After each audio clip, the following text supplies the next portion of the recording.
terus ngakunya Muslim, tapi ketika syahadat aja nggak jelas. Nah yang jadi anehnya kok langsung disahkan aja gitu kan KUA-nya. Nah ini Betul. ini yang saya tanda tanya, ini KUA-nya KUA apa gitu kan. Jadi masyarakat kalau memang ada sponsor yang menawarkan bisa pergi kerja ke luar negeri, itu harus ditanya sejelas-jelasnya. Biasanya kan perempuan atau yang berkeliaran itu harus jelas itu pisahnya pisah apa gitu kan. Enggak, kalau dia dipulangkan sama Mbak Imbong, barusan yang pernah saya liatin fotonya itu kan Mbak Imbong.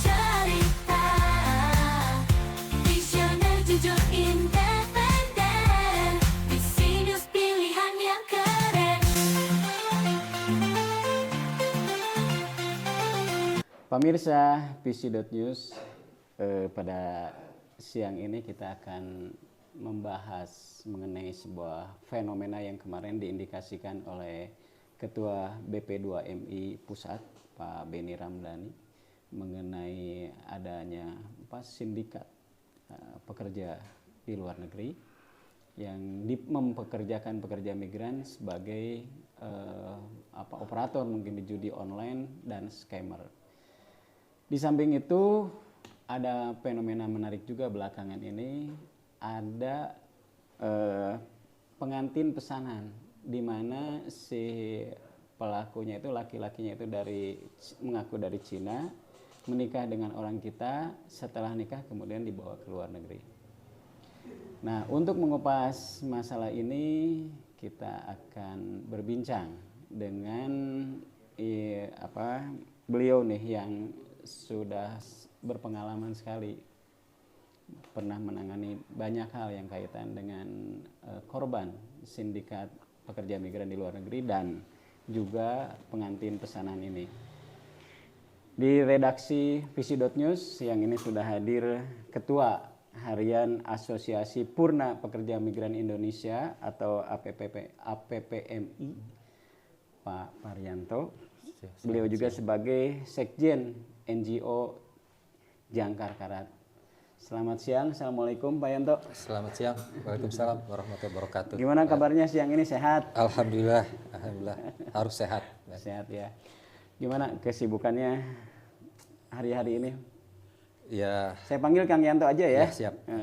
Gimana kabarnya, kegiatannya Kang Yanto? Alhamdulillah, Kang Aep, terima kasih sebelumnya kami telah diundang membahas masalah pekerja migran Indonesia khususnya. Sebelumnya saya perkenalkan, saya Paryanto Ulsan. Kalau di medsos Paryanto Ulsan, saya Kang Yanto, saya orang Kabupaten Bandung. Saya pernah bekerja di Korea Selatan selama 3 tahun dan sekarang saya aktif banyak menangani kasus-kasus seputar pekerja migran Indonesia. Kalau dulu mah TKW, TKI lah gitu kan. Gitu ya.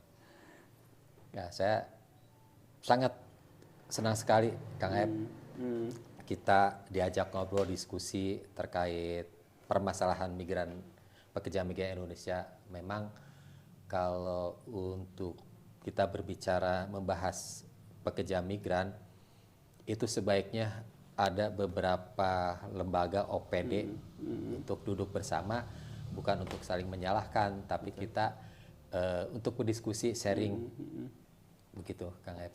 Kang, kenapa Kang Yanto ini tertarik ya? Kalau saya perhatikan dari perjalanannya tadi ya, pernah menjadi pekerja migran, kemudian sekarang itu begitu peduli ya menangani mereka-mereka yang bermasalah ya, membantu mereka yang bermasalah. Kira-kira apa itu yang mendorong Kang Yanto ini fokus di sana, Kang? Mungkin karena saya pernah menjadi pekerja migran, itu sangat menyentuh gitu kan. Mungkin kalau orang di rumah taunya tiap bulan gajian. Sementara nggak tahu teman-teman kita yang ada di Indonesia, yang ada di luar negeri, terutama teman-teman perempuan yang bekerja di Saudi, Timur Tengah, Malaysia gitu kan. Mereka itu istilah orang Sunda mati suk-suk ti jungjung lah gitu kan. Mereka kurang tidur, makan juga kurang gitu kan. Terutama daerah Saudi Timur Tengah, karena di sana kan tidak jelas jam kerjanya gitu kan. Berbeda dengan sektor formal kayak Korea Jepang, karena mereka kan ada kontrak. Ini yang membedakan antara pekerja sektor informal dan pekerja formal. Nah, kami sebagai warga Kabupaten Bandung juga kadang ya sedih lah begitu nasib teman-teman saudara-saudara kita, khususnya warga Kabupaten Bandung yang pergi secara unprosedur. Makanya kami setelah kami pulang dari Korea 2007, awalnya banyak menerima laporan kasus yang notabene mereka pergi secara ilegal gitu kan. Akhirnya kami ya udahlah terjunlah kita. Kalau bukan kita siapa lagi yang peduli kita membantu masyarakat, juga membantu pemerintah, karena pemerintah punya kesibukan masing-masing, banyak kasus. Akhirnya ya kami turun dengan lillahi ta'ala walaupun tidak ditunjang dengan kalau perang tem amunisi lah. Jadi semampu kami, insya Allah apa yang bisa kami bantu, insya Allah kami bantu. Kang, para pekerja itu sering ya, tidak semua sih mungkin ya, ada sebagian Kang ya, yang mungkin ketika mereka tidak bermasalah sih lancar-lancar aja walaupun melalui jalur yang non prosedural ya Kang. Ketika mereka bermasalah ya baru minta tolong ke sana kemari gitu Kang ya. Betul. Nah, kenapa ini bisa terjadi seperti ini gitu Kang? Jadi memang sebelumnya kita berbicara sektor informal lah ya, karena kalau formal itu kecil sekali permasalahan. Justru kita yang perlu kita soroti adalah sektor informal yang notabene hampir 95% itu kaum wanita. Nah, kenapa mereka pergi secara unprosedur? Banyak faktornya. Ya. Padahal pemerintah Indonesia dari 2015 saja sudah moratorium, tidak ada pengiriman yang resmi ke Saudi Timur Tengah. Tapi kan kenyataannya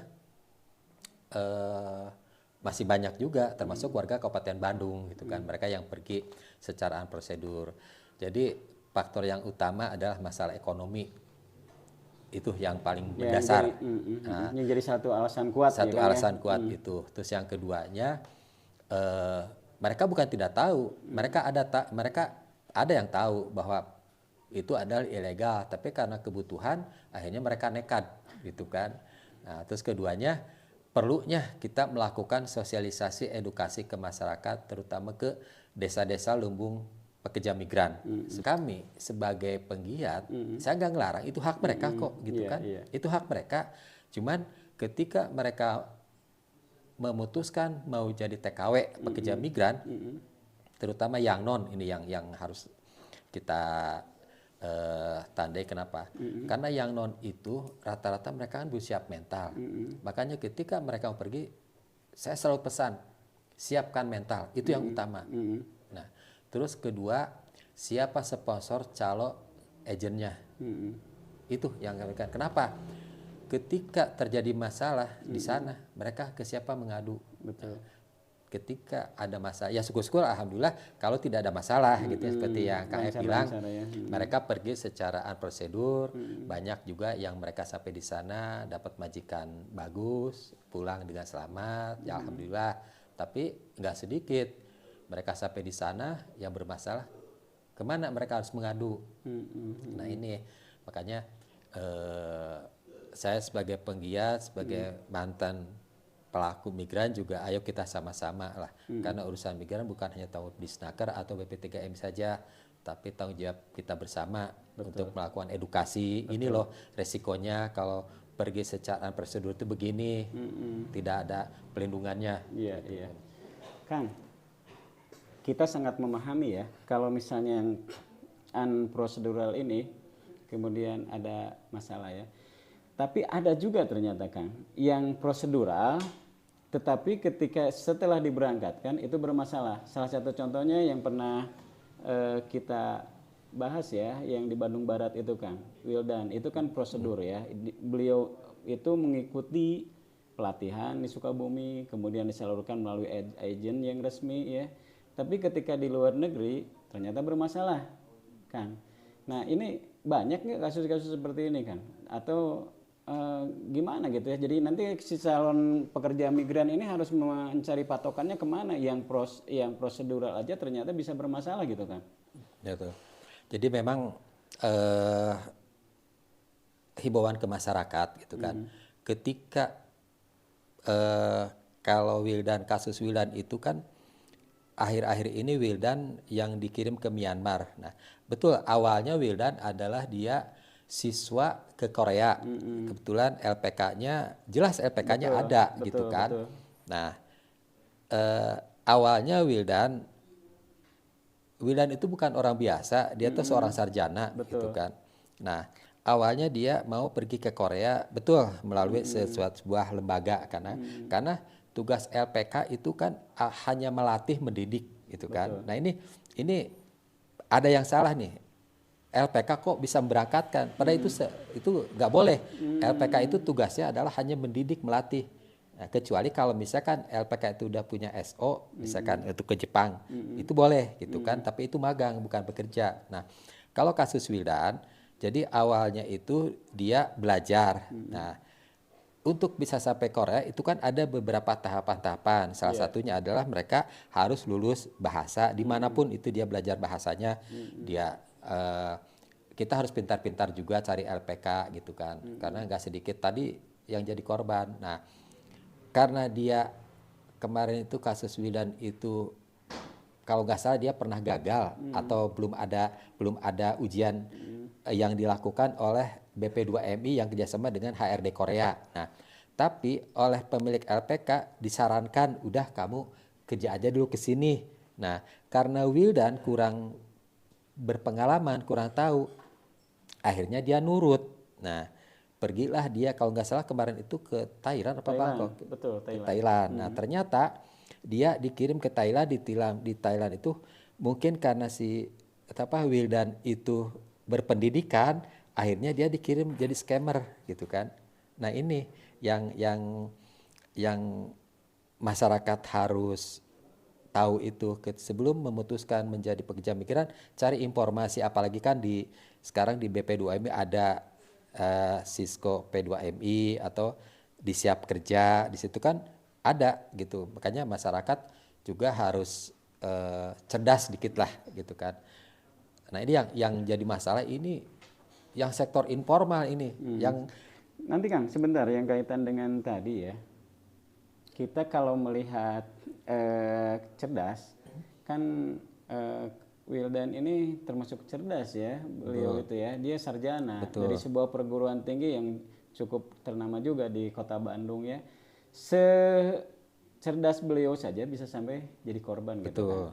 Nah tadi betul kata Kang, masyarakat itu harus lebih cerdas ya. Jadi harus seperti apa yang dicermati oleh para calon pekerja migran ini agar tidak masuk ke menjadi korban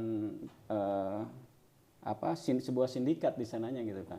Perdagangan orang. Betul. TPPO. Ini yang menjadi PR kita bersama gitu kan. Bukan hanya tanggung jawab Disnaker atau BP3MI saja terkait masalah kerja.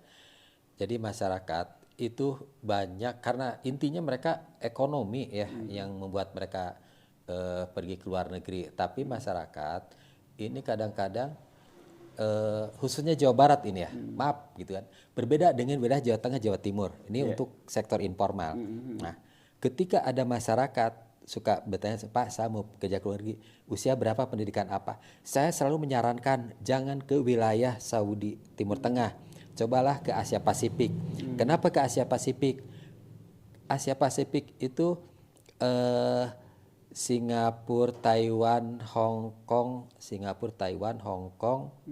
Malaysia lah. Itu mereka lebih dimanusiakan. Berbeda dengan ke daerah Timur Tengah. Kalau ke Singapura, Taiwan, Hong Kong itu mereka gajinya jelas, sekian, jam kerjanya jelas, ada liburnya, bahkan mereka kalau yang masih muda-muda saya selalu menyarankan bisa sambil sekolah, bisa sambil kuliah, nggak sedikit. Nah, bedanya dengan warga Jawa Barat, saya beberapa kali ketika nggak mau Pak katanya, nggak mau masuk BLK, terus takut suruh masak babi katanya. Terus kalau ke Saudi mereka kan tidak perlu pendidikan tinggi, ya kan? Mereka bisa umroh, bisa ketemu saudara-saudaranya satu kampung di sana, Kadang gitu bisa kan? haji sekalian. Bisa berhaji, gitu. Nah ini bedanya, makanya beda gitu ya, antara warga di Jawa Barat dengan Jawa Tengah, Jawa Timur. Terus yang berikutnya juga kurangnya sosialisasi gitu kan. Kalau memang ada job, ayo informasikan, kita sama-sama gitu kan. Itu yang kadang beratnya itu mereka harus masuk BLK. Terus yang nggak kalah penting adalah dapat uang PIT itu Iya. yang membuat mereka tertarik gitu Tertarik kan. itu ya Kang ya. Berarti patokan yang paling mudahnya mungkin ada negara-negara yang dalam tanda kutip itu lebih aman ya, yang tadi Kang Yanto sebutkan ya. Betul. Asia Pasifik. Sekarang Asia Pasifik juga banyak yang membutuhkan dan mereka lebih terlindungi, jam kerjanya jelas gitu kan. Bahkan ada liburnya gitu kan. Ada teman-teman saya juga mereka sambil kuliah, padahal dia seorang pembantu lah kerja di rumah tangga. Tapi karena mereka punya keinginan, mereka ada yang ujian persamaan sambil sekolah, ada yang jadi sarjana. Nah ini yang membuat PR kita semua. Saya selalu mendorong, ayo Jawa Barat itu jangan Saudi gitu kan. Ini yang perbedaan warga Jawa Barat dengan wilayah ke timur itu kan. Jawa Tengah atau Jawa Timur ya. Jadi tadi kalau bisa disebutkan diulang negara mana saja yang menurut Asia Kang Yanto? Pasifik itu Taiwan, Hong Kong, Singapura, Malaysia gitu kan. Itu ya yang relatif lebih aman, Iya. lebih Terlindungi lah terlindungi gitu ya. kan. Tapi ya itu tadi mereka harus mau masuk pelatihan. Nah di kita mereka nggak mau. Di kita tuh pengennya duduk manis, terbang. Itu. Iya sekarang yang non bisa apa ketika di sana ya, makanya pantas kalau majikan marah juga gitu kan. Ini yang jadi catatan kita semua kan. Iya kadang-kadang sering ada yang ingin lebih mudah, tapi tentunya risikonya tinggi juga ya, seperti yang tadi Kang Yanto sampaikan. Kemudian tadi yang disinggung mengenai Wildan ini, jadi Wildan ini ada salah seorang pekerja migran dari Kabupaten Bandung Barat.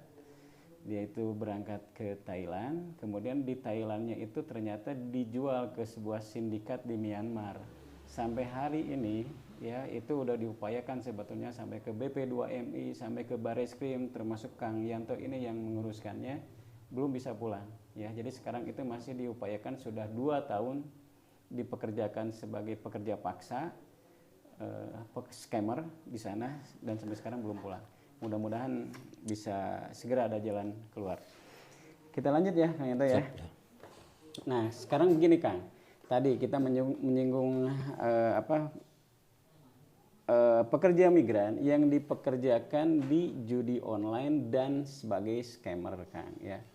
Nah itu tentunya kan semua orang tidak menghendaki ya bekerja di luar negeri itu untuk melakukan itu. Bahkan yang jadi korbannya itu masyarakat Indonesia juga gitu ya, korban scammernya itu. Apa sih sebetulnya yang perlu dilakukan dari mulai pemerintah daerah, pemerintah pusat gitu ya. Pertama untuk mereka ini tidak sampai masuk ke jaringan ini. Kedua untuk menyelamatkan yang sudah menjadi korban, Kang Yanto. Sebelum bulan puasa itu saya dapat kabar dari salah satu anggota dewan, ada warganya yang di Thailand katanya. Begitu dapat informasi saya langsung mendatangi rumah keluarganya. kebetulan itu dia bertetangga. Dikira saya itu tadinya satu, ternyata ada 2 orang. Adi dengan siapa satu lagi tuh. Nah, saya datang ke sana, si orang tuanya juga nggak tahu awalnya. Saya tanya, Pak, anak Bapak kerja di mana? Di Korea, katanya. Di Korea lewat bulan, nggak nyambung, saya pikir. Ya, satu lagi Ivan, kalau nggak salah, Ivan, Adi sama Ivan. Nah, ketemulah bertiga, gitu kan. Saya tanya, di mana mereka? Yang satu bilang di Korea, yang satu di Thailand, berarti yang ini yang benar, saya bilang gitu. Setelah digali-gali, ternyata mereka itu pergi jadi scammer di sana. Dia kenal di medsos. Nah, ini yang perlu jadi catatan kita juga ya. Ayo, terutama pemerintah bersama-sama untuk melindungi masyarakat dari informasi terutama yang lowongan kerja melalui medsos. Media sosial. Nah, ini yang banyak. Makanya saya selalu ketika saya dapat informasi, ya agak jauh-jauh lah di komunitas Bandung aja, di situ kan ada grup Ciparai, Maja, di situ ada orang yang sengaja mempromosikan ada lowongan kerja. Salah satunya adalah ya itu tadi buat ke Thailand itu. Nah, dengan iming-iming gaji yang besar mungkin ya. Gaji yang besar. Sementara mereka karena mereka kekurang tahuan informasi akhirnya pergi aja gitu kan. Nah, itu biasanya tawarannya sampai berapa gajinya, Kang? Rata-rata mereka antara 10 sampai 15 juta dijanjikannya. Dijanjikannya. Tapi ternyata setelah sampai di sana mereka kerja paksa.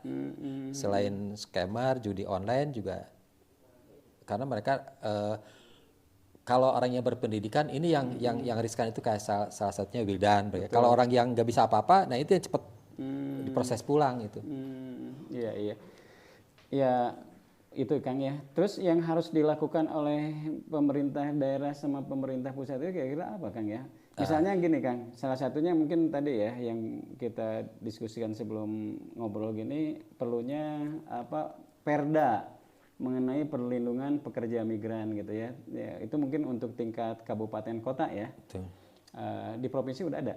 Alhamdulillah di Provinsi Jawa Barat itu kan kalau undang-undang kan 18/2017. Nah, kalau provinsi itu nomor 2 tahun 2021. Nah, itu tentang Perda Pelindungan Pekerja Migran Indonesia asal Jawa Barat. Nah, kami mendorong ke kabupaten kota yang banyak pekerja migrannya itu supaya dibuatkan perda. Nah, syukur-syukur ada perdes, karena kalau di Jawa Barat ada beberapa desa, terutama lumbung desa, mereka punya perdes. Jadi si pemerintah desanya itu sudah melindungi ya sebagai mana amanah undang-undang kan, dari mulai pusat pasal 39, 40, pasal 1, 42. Nah ini jangan dianggap angin karena ini undang-undang. Bahkan di pasal 42 itu pemerintah desa wajib melindungi warganya gitu kan. Jangan sampai pemerintah desa nggak tahu ada warganya bekerja di luar negeri, tiba-tiba ada jenazah yang datang gitu kan, atau ada warganya yang dipulangkan. Nah ini mari kita sama-sama lah untuk melindungi warganya. Bagaimanapun juga masyarakat bukan tidak boleh gitu kan untuk pergi ke luar negeri, tapi dengan catatan mereka harus mengikuti aturan pemerintah gitu kan. Kang, kalau di Jawa Barat kabupaten kota yang sudah punya perda bahkan sampai perdes itu di mana Kang? Yang Indramayu itu udah punya perdanya. Perda. Bahkan ada salah satu desa apa ya gitu, dia udah jadi catatan pemerintah pusat gitu kan, karena mereka betul-betul si pemerintah desanya itu melindungi warganya. Jadi setiap warga desa tersebut mau pergi ke luar negeri, dia harus melalui desa gitu kan, jadi mereka tercatat. Nah begitupun ketika mereka pulang, mereka melapor ke desa bahwa si ini sudah pulang, dan ada kelompok purnanya di sana itu. Jadi pemerintah desa itu peduli ke warganya. Jadi masyarakat itu diberdayakan lah. Ini yang menjadi catatan kita semua gitu kan. Yang jangan dulu disebut pahlawan devisa gitu kan. Kari-kari setelah ada di rumah boro-boro diperhatikan gitu kan. Karena tidak semua gitu kan, tidak Iya, semua iya. pekerja migran itu pulang membawa uang. Tidak semua ya. Tidak semua, mereka bawa uang aja paling tahan berapa lama gitu kan, akhirnya pergi lagi. Nah, bagaimana dengan nasib teman-teman kita yang terutama Saudi ya, mereka pulang, saya pernah di bandara itu bawa keresek, cuma keresek putih dan baju yang di badan. Tanya orang mana, abdi orang kemarin teh desa apa ya, daerah Pacet ya itu. Mereka ya itu karena operasi, pulang bawa anak, pulang dalam keadaan sakit. Nah ini yang ngeri. Kadang-kadang saya benar, makanya saya semakin, kalau bukan kita siapa lagi sih gitu kan. Kita mengkritisi pemerintah bukan berarti benci, enggak gitu kan. Karena bagaimanapun juga mereka butuh untuk hidup gitu kan. Jadi tadi betul sekali yang disampaikan oleh Kang Yanto ini ya. Sebagai warga negara itu tidak ada punya kebebasan untuk mencari kehidupan ya. Tapi pemerintah dari mulai pusat sampai ke desa itu wajib memberikan perlindungan untuk para calon pekerja migran ini. Kang Yanto ini sebetulnya pernah juga dilibatkan dalam pembahasan Perda perlindungan pekerja migran di Provinsi Jawa Barat Ya, ya. udah Perda. dua kali waktu zaman Kang Aher sampai yang sekarang. Jadi Kang Yanto ini cukup pengalaman ya, ada pengalaman mengenai pembahasan Perda pekerja migran. Jadi kalau suatu saat misalnya memang dibutuhkan sebagai narasumber untuk pembahasan Perdes yang kaitan dengan perlindungan pekerja migran, mungkin referensinya ada di Kang Yanto ini ya. Kang, sekarang kita beranjak ya, ketika mereka itu di sana, bagaimana sih sebetulnya kondisi pekerja di luar negeri itu ya, sampai begitu banyak sindikat itu Kang. Mungkin Akang ada pengalaman menguruskan dari berbagai daerah di Jawa Barat, bahkan kalau tidak salah sampai ada yang di Kalimantan juga, yang dibantu dari korban sindikat ini bisa pulang lagi ke Indonesia kan? Ya. Jadi karena banyaknya kasus itu terutama di sektor informal nih, sektor informal, karena kalau formal itu nggak terlalu ribet lah. Ini yang justru yang sektor informal, mereka perginya secara unprosedur. Jadi ada beberapa kasus. Pernah saya mendampingi pemulangan salah satu warga Purwakarta yang 12,5 tahun gak ada kabar. Itu udah dianggap meninggal sama keluarganya. Jadi kita masuk ke medsos. Nah, karena kan sekarang era IT ya. Beda pekerja migran TKW lah, TKW dulu dengan sekarang beda. Kalau sekarang itu kan mereka bermedsos ria gitu kan. Nah, ada salah satu warga Purwakarta, dia nge-inbox, dia pakai Facebook, Messenger, Pak, saya tolong, gitu kan. Dia bla bla bla bla bla. Nah, jadi dia itu memang dulu perginya resmi, masih ada PT-nya. Nah, cuman si orang tersebut tidak dikasih alat komunikasi, jadi dikatakan pintar-pintar bodoh gitu. Bodohnya kenapa kamu nggak digaji, kok nggak kabur gitu kan?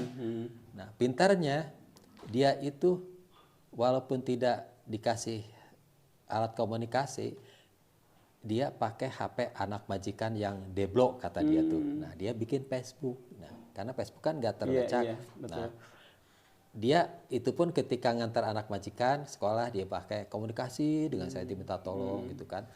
Sampai 1,5 tahun, 12,5, 1,5, 14 tahun, alhamdulillah dia bisa pulang dan kami komunikasi langsung dengan Pak Beni Ramdhani supaya minta didamping. Alhamdulillah dia bisa pulang itu dengan membawa uang sekitar berapa ya?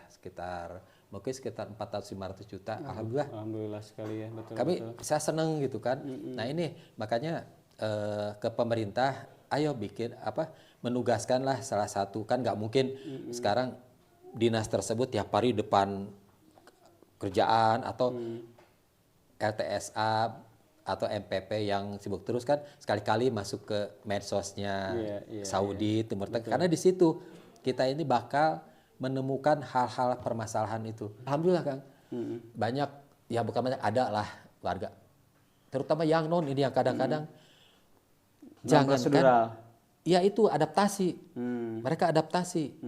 Jadi saya juga dulu, saya 3 bulan adaptasi untuk bisa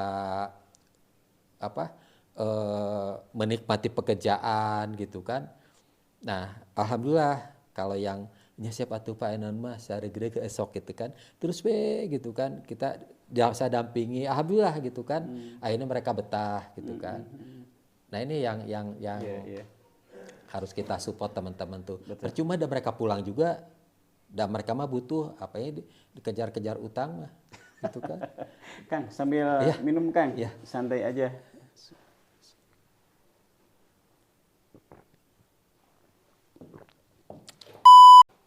Pemirsa, pada podcast siang ini kebetulan kita ada sponsor juga ya, seperti biasa, sepatu dari Dr. Devin ya, yang menggunakan kulit orisinal asli dengan kualitas yang sangat bagus. Dr. Devin ini juga produk dalam negeri yang pemasarannya sudah ke berbagai daerah di Indonesia, bahkan sekarang sedang mulai ke luar negeri. Terima kasih untuk sponsor yang sudah mensponsori podcast kita siang ini. Sedikit Pak Parianto ini memang hampir separuh ya, lebih dari separuh usia ya.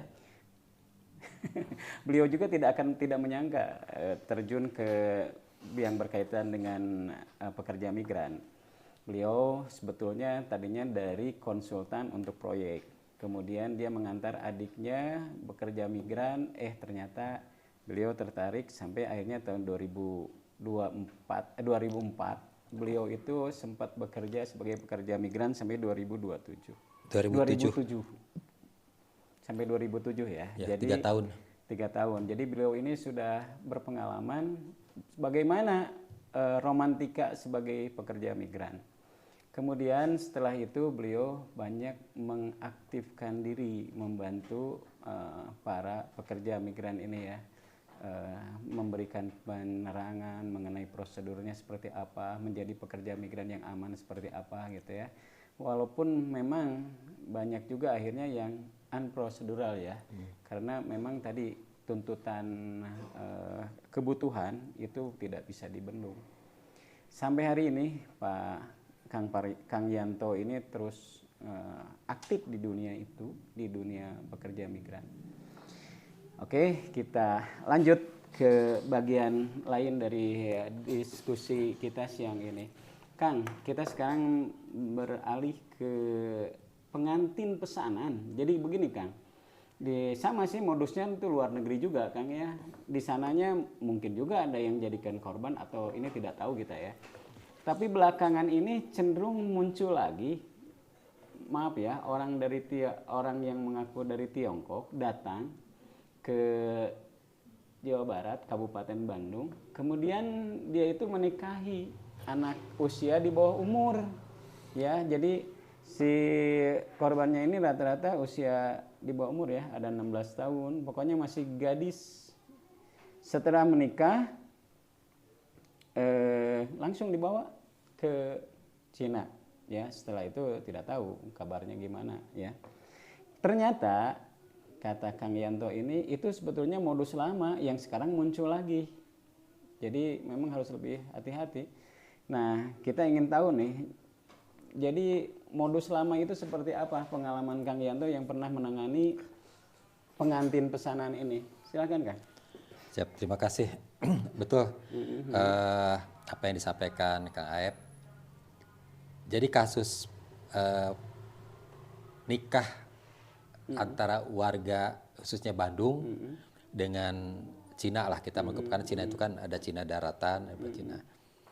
Itu 4 tahun ke belakang saya pernah menerima kasus tersebut. Salah satunya ada warga Kabupaten Bandung. Nah, itu saya dapat informasi kebetulan ada teman yang dulu tuh dia lagi di mana, sekarang dia di Inggris gitu kan, ngabarin, Kang ini ada warga Jawa Barat katanya. Kenapa? Dia cerita, ini oke. Alhamdulillah saya bisa kontak, bisa komunikasi dengan salah satu warga itu. Ternyata dia itu orang salah satunya Bandung Barat, terus Cianjur, Purwakarta. Jadi sekitar 10 orang. Sekitar 10 orang. Nah, jadi modusnya dia itu memang kan kalau laki-laki dari etnis Cina itu kalau nikah dengan perempuan sana kan mahal, ratusan juta. Nah, akhirnya datanglah dia ke Indonesia dengan berbekal 300 juta aja dia bisa menikah, dia melalui orang, gitu kan. Nah, sebetulnya nggak jadi masalah kalau memang itu dinikahkan secara resmi, itu kan. Dan ketika sampai di negara tersebut dia juga dimanusiakan lah, gitu layaknya suami istri. Tapi kan nggak sedikit. Mereka dijanjikan bisa pulang 2 tahun sekali atau bisa ngirim gitu kan. Nah, tapi kan kenyataannya sampai di sana dia dipekerjakan gitu kan. Nah, jadi itu udah ada data dan pernah ada laporan seperti itu, Kang? Saya pernah dampingi dulu itu salah satunya itu orang. Terus kalau saya lihat juga ada warga Kabupaten Bandung juga. Kalau dia dipulangkan sama Mbak Imbong, barusan yang pernah saya liatin fotonya itu kan Mbak Imbong. Nah, kalau yang dengan rombongan itu sekitar 10 itu langsung difasilitasi oleh Kemensos. Tadinya mau dipulangkan ke Dinsos provinsi, tapi dari keluarga jangan katanya, privasi. Akhirnya pihak keluarga jemputlah ke RPTC di Ceger dulu itu sekitar 4 tahun kebelakangan. Terus barusan Kang Aep bilang, kok muncul lagi? Nah ini yang harus kita waspadai, terutama warga Kabupaten Bandung. Nah sebelum acara juga kan kita ngobrol dengan salah satu saksi mungkin ya tadi ya. Dia cerita, wah ini rawan juga nih. Kalau saya pikir ini, ayo kita sama-sama nih pemerintah hadir dong, gitu kan. Jangan sampai warga jadi korban, gitu kan. Nah ini yang harus kita sikapi, Kang Aep. Ya. Apalagi barusan itu minggu depan ada resepsi lagi. Nah ini pemerintah harus hadir nih. Iya, jadi pemirsa Vision News, pada pekan ini kita menerima laporan ada orang dari Cina ya yang datang ke Kabupaten Bandung kemudian menikah dengan warga di kita. Warganya warga. Jadi si orang Chinese-nya ini belum bisa bahasa Indonesia, asli dari sana, jadi masih benar-benar komunikasi juga agak sulit.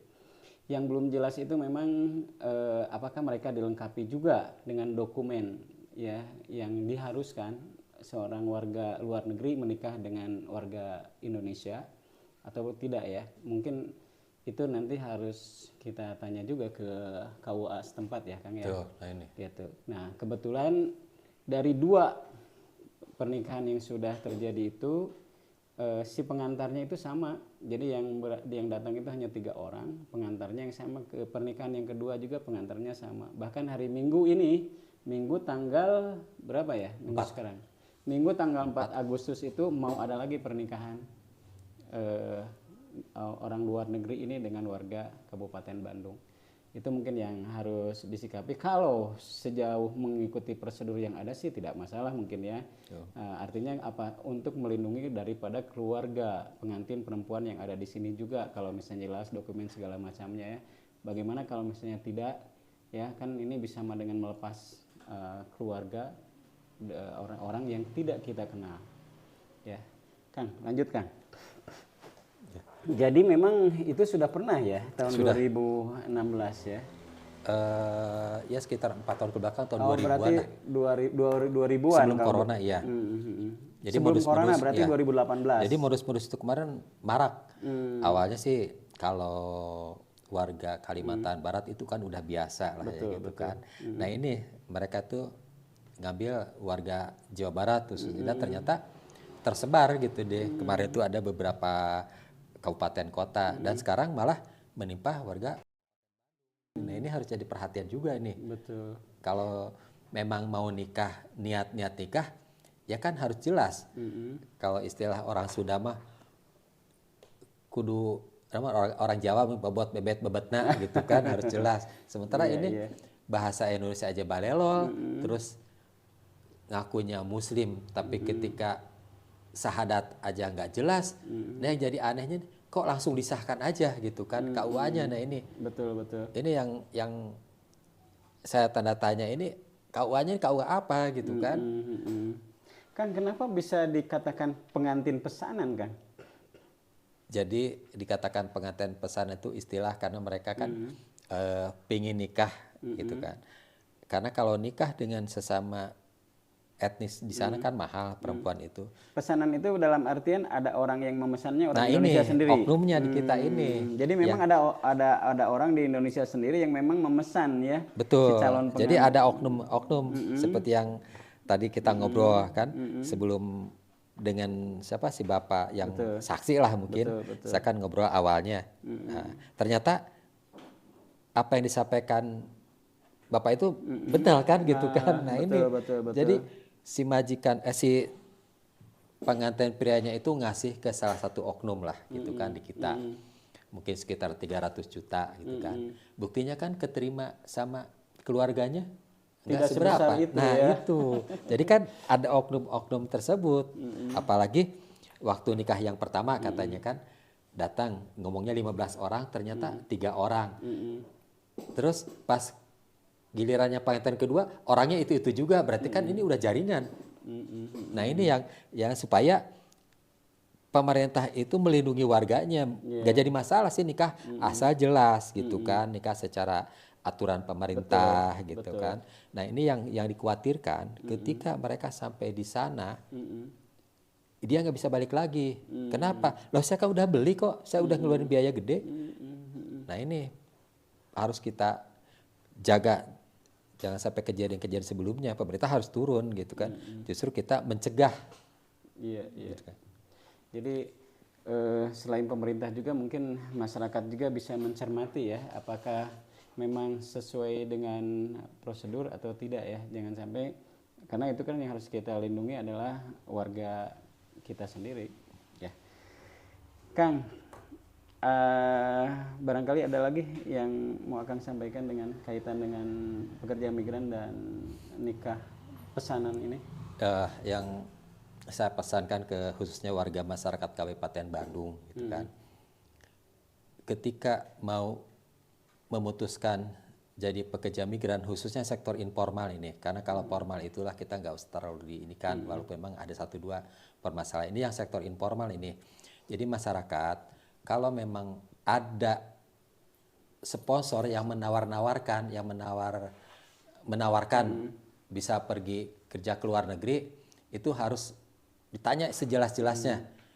Biasanya kan perempuan atau yang berkeliaran itu harus jelas itu pisahnya pisah apa gitu kan. Ini yang kalau karena sekarang itu banyak mereka pisah ziarah gitu kan. Jadi pisah ziarah itu mereka yang penting asal pergi aja sampai ke negara penempatan. Tapi setelah di sana enggak sedikit ya. Mending kalau mereka kan sampai di sana dia langsung bekerja gitu kan. Ini yang dikhawatirkan tuh mereka di sana ditampung syarikah. Jadi selama majikan nggak ada yang ngambil, ya dia nggak akan dapat gaji. Sementara di rumah menunggu-nunggu, nah kan. Kalau misalkan dia perginya secara resmi gitu kan, itu tentu akan aman. Walaupun dia pergi secara unprosedur, tanyakanlah siapa sponsornya, siapa PT agent yang memberangkatkannya. Jadi ketika ada masalah kan kami yang menerima laporan akan mudah. Nah, terutama yang mengenal di medsos. Ini yang warga masyarakat untuk diwaspadai gitu kan. Karena sekarang di Facebook itu saya sering baca, sering lihat itu menawarkan, ya masih orang-orang Bandung, Kabupaten Bandung terutama itu, yang nggak jauh-jauh paling geser ke dikit ke barat. Karena kadang-kadang aneh, warga Kabupaten Bandung tapi sponsornya Cianjur, Sukabumi, Karawang, Purwakarta gitu kan, Subang gitu kan. Padahal di Bandung sendiri ya ada sih segelintir yang sponsor gitu kan. Cuma di balik sponsor itu siapa gitu kan? Kan nggak mungkin sponsor langsung berangkatkan ke majikan, walaupun ada juga semacam calling visa gitu kan. Pernah kejadian ada orang Sagara Cipta, dia posting di Facebook, dia melamar katanya, Pak saya calling visa kemana? Ke Mekah katanya. Terima apa ke Jeddah, untuk apa? Untuk salon, gini saya bilang. So kalau majikan memang butuh, majikan cari PT supaya resmi. Alhamdulillah akhirnya majikan melalui PT ke Indonesia dikeluarkanlah izin rekrut. Jadi diketahui pemerintah BP2MI. Nah, jadi si orang tersebut dia masuk siap kerja, ada pembekalan, bayar BPJS, punya kartu EPMI, kalau dulu EKTKLN. Nah, begitu di bandara juga dia aman gitu kan. Karena apa? Karena dia bawa surat. Nah, justru yang aneh itu kadang-kadang di bandaranya itu lolos gitu kan. Ini yang tanya, saya merem aja lah gitu kan. Karena niat masyarakat kan bekerja. Yang penting saya pesankan siapkan mental, itu aja intinya malah. Mau kerja legal, ilegal juga. Untuk apa? Memilihkan sebetulnya. Kumhar rezeki. Kumhar rezeki, bahkan sampai ke Irak juga nggak sedikit mereka yang betah kok gitu kan. Padahal Irak, Suriah, Libya, konflik ya. padahal negara konflik. Nah itu. Iya. Duh, menarik sekali nih, Kang. Pemirsa, untuk hal-hal yang masih ingin dipertanyakan ya, jadi nanti boleh melalui komentar ya, Anda bisa menanyakan apa-apa yang berkaitan dengan pekerja migran atau keberangkatan ke luar negeri ya, apakah ini kira-kira aman atau apa gitu ya, bisa ditanyakan langsung melalui kolom komentar. Masih ada Kang? Ya mungkin kalau masyarakat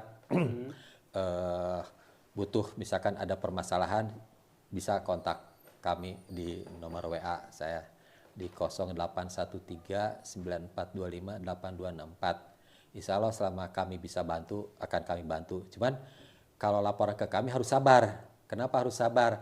Karena kan kami keterbatasan, bukan hanya 1-2 aja yang kami tangani gitu kan. Yang penting siapkan mental ketika mau bekerja, itu aja dari kami, terutama yang sektor informal itu. Kang, kebetulan pada podcast kali ini kita ada sponsor ya, jadi ada gift untuk Akang. Oh siap, hatur nuhun, jazakumullah khairan. Nah ini dari sponsor sepatu yang kualitasnya oke, dari Dr. Devin Shoes ya. Kang, ini sepatunya coba dilihat Kang. Wes mantap. Ya, tuh ini kualitas sepatu dari Dr. Devin ya. Kayaknya besok dipakai nih. Alhamdulillah. Ke acara wakil presiden. Oh, ke acara penyerahan donor darah 100 kali. Oh, gitu. Jadi harus besok hitam. ke istana. Minggu ya. Enggak ke istana karena paling di hotel. Oh, gitu. Itu ya. pun setelah menunggu 5 tahun 2019 di Jakarta. Waduh. Jadi sepatunya langsung dipakai nih untuk donor ke 100. Iya. Waduh, luar biasa. Ketemu ya. Wapres. Mudah-mudahan tambah berkah nih. Amin, sepatu. amin. Atur nuhun Kang Eka sponsor Dr. Devin Shoes. Katam pipisan. Barokah. Amin. Ya.